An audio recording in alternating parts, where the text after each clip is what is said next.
কোনো অশান্তি খুব বড় কিছু হয়নি। 2021 এবং 2023-এর পঞ্চায়েতের সময় যা হয়েছিল, আমি ডিফেন্ড করছি না। দেখুন, আমাদের রাজ্য সভাপতি লাগাতার বলছেন, আমিও আজকে দেখেছেন নন্দীগ্রামে থ্যাঙ্কস গিভিং সিরিমনিতে ক্লিয়ার বলেছি যে ওদের ওই পাপীদের অফিসে হাত দেওয়ারও দরকার নেই। সেটা তো আমাদের স্ট্যান্ড। এটা তো আপনি মমতা ব্যানার্জি তার পার্টি থেকে শোনেননি 2021-এর 2রা মের পর থেকে। তখন তো উনি বরঞ্চ শপথ নিতে গিয়ে 6 তারিখে বলেছিলেন সাংবাদিকদের যে আমি তো 4 দিন ক্ষমতায় ছিলাম না, ইলেকশন কমিশন ক্ষমতায় ছিল, আমার দায়িত্ব তো ছিল না। উনি কথা বলেছিলেন। আজকে দায়িত্বশীল বিরোধী দল হিসেবে বা শাসক দল হিসেবে পরিণত হওয়া বিজেপি, তার সর্বোচ্চ পোস্ট হচ্ছে রাজ্য সভাপতি।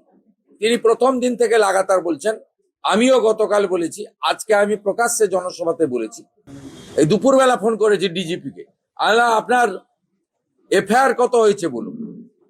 বলবে ফিউ নাম্বার, 50টা এফআইআরই হয়নি, 12,000 এফআইআর হয়েছে, ভবানী ভবনে পড়ে আছে।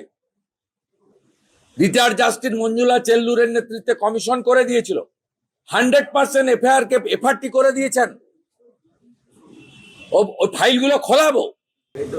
এখনো কিছু গুন্ডা রয়ে গেছে। ভারতীয় জনতা পার্টি সরকার তৈরি হওয়ার পরে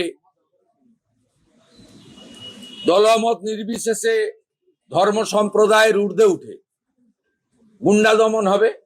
এই জন্যই মাননীয় নরেন্দ্র মোদীজি বলে গেছিলেন যে এখানে জঙ্গল রাজ নয়, মহাজঙ্গল রাজ আছে। তা মহাজঙ্গল রাজকে পরিষ্কার করতে গেলে এই ধরনের ঘটনা, বিচ্ছিন্ন ঘটনা ঘটছে। এখনো কিছু গুন্ডা রয়ে গেছে। ফলো করুন সংবাদ প্রতিদিন ডিজিটাল।